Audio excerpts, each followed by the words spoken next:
Yes, good morning, ladies and gentlemen. Being from Deutsche Bank, I was not entirely sure this morning whether I was invited for being a banking expert or for being an expert in change and disruption. I'm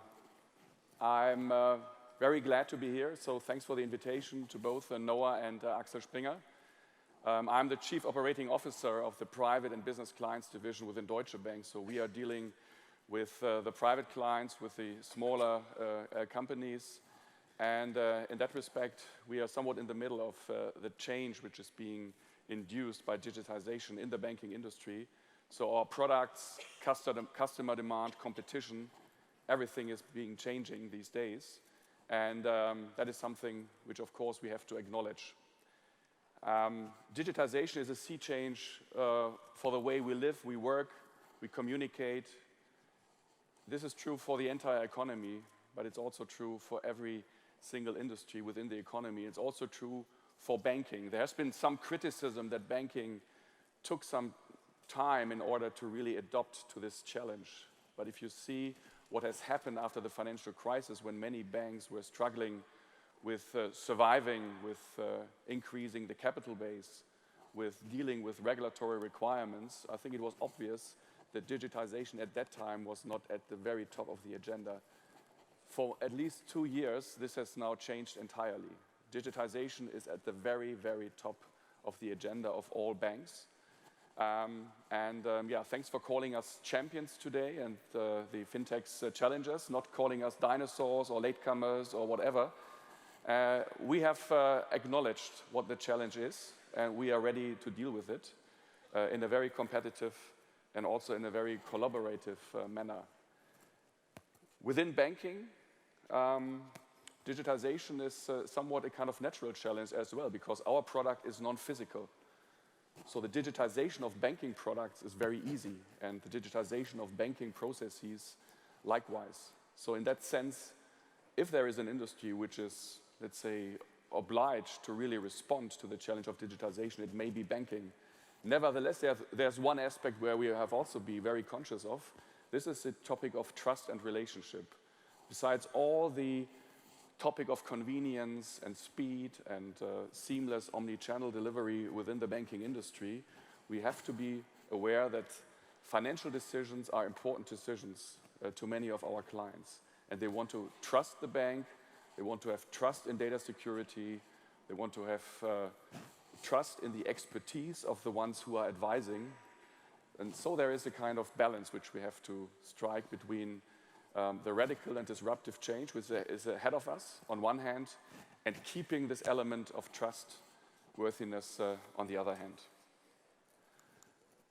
The good story for us is also we are not starting from scratch. We are bringing in some strength. Yeah, many of you may remember in the late 90s, banks were at the very forefront of digitization. Yeah, when online banking was being invented, banks were pushing the customers to use this technology, which was slow and not that convenient at that time. But banks wanted the customers to do so in order to save money, to become more efficient.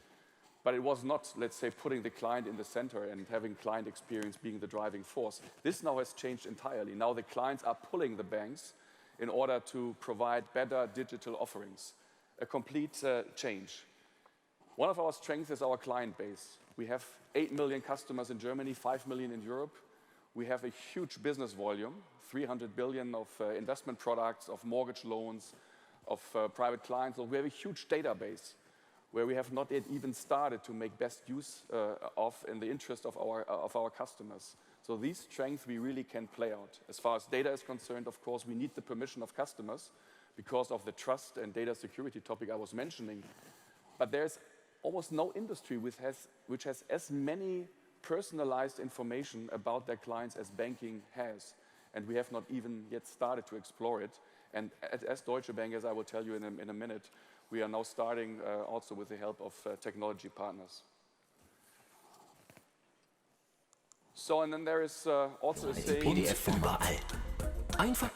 There's also a saying about us as banks being in a competition with fintechs and either the one surviving or the other. In my view, that is not true. I don't see this. In many areas, there may be a fierce competition, but in many other areas, it's even a complementary situation. First of all, the emergence of so many fintechs in the banking sector means that banking is an attractive sector where ideas can be grown, where business can be made, where people think it's worth to be there and to compete.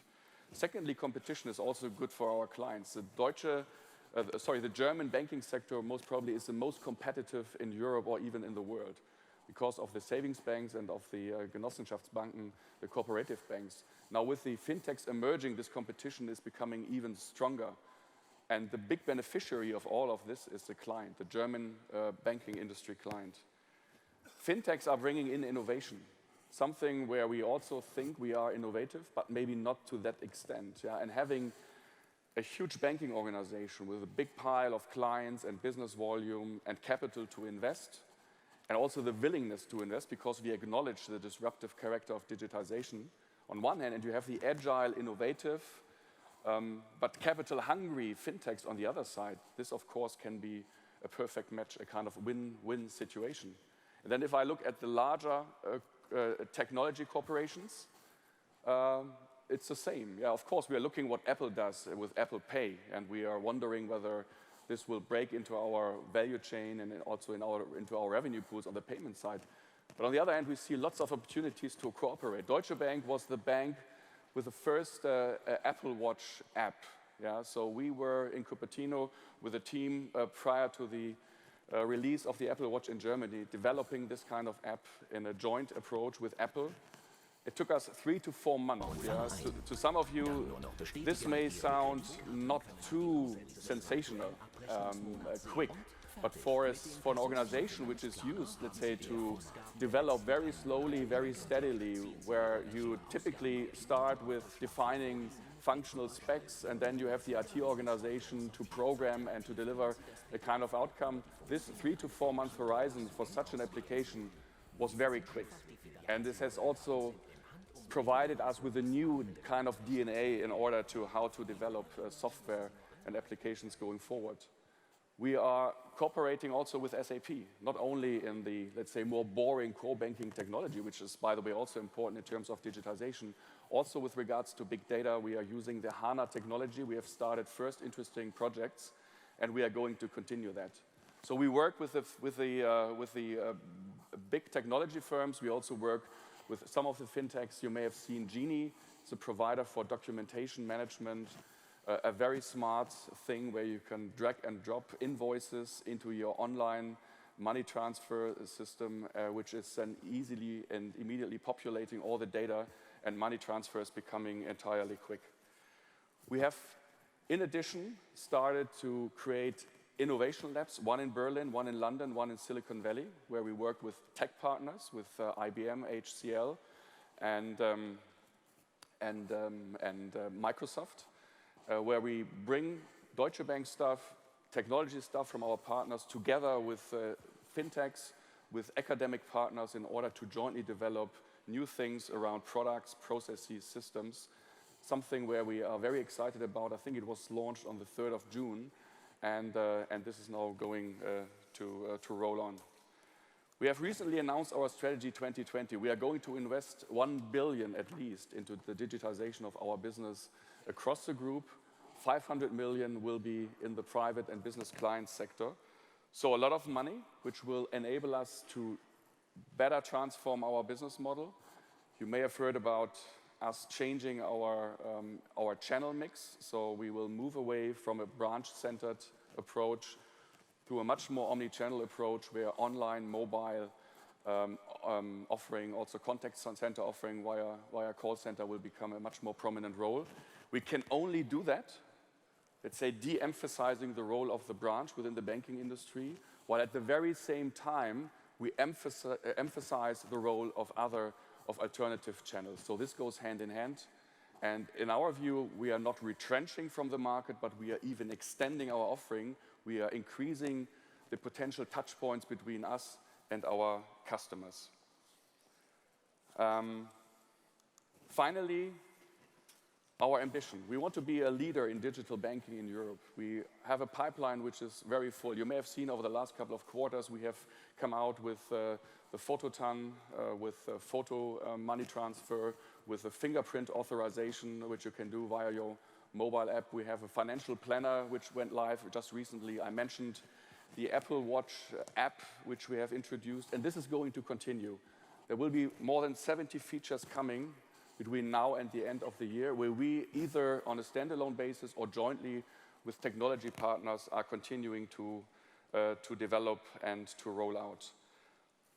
We will continue with many fintechs in that regard. We want to minimize time to market. We want to maximize client experience. We want to have some of you involved into improving our digital offering to our clients.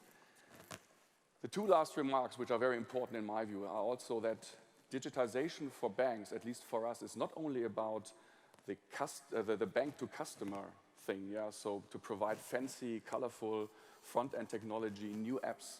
It's also, and maybe even much more, about fully digitizing our core banking processes. Also the things which are not seen by the customer, what is going to happen beyond the front end, in the middle and so-called back offices, where we have thousands of operations people, where we have all the sometimes still not state-of-the-art core banking technology. The kind of end-to-end process optimization to make a transaction, a process between the bank and the customer totally seamless, regardless of where he is, what kind of channel he uses. That maybe is the biggest challenge which we have in front of us. A bigger one than just developing a nice front-end technology and apps. And finally, another challenge is we call ourselves a client-centric bank. And therefore, we must put the client into the middle of our development processes. So what we have started in this kind of new agile approaches is also that we bring in clients to test prototypes, to give us immediate feedback. And we have a kind of iterative process where client feedback is being taken care of, where things are being changed and improved. And then we have another prototype. This was new to us, but this is, let's say, absolutely fundamental in order to successfully drive the digital transformation of our bank, yeah? Because we cannot spend any cost and there are no revenues without the client. In that respect, I wish us all a very exciting and interesting conference. I very much look forward to the other presentations. Thank you very much for your attention. Thank you.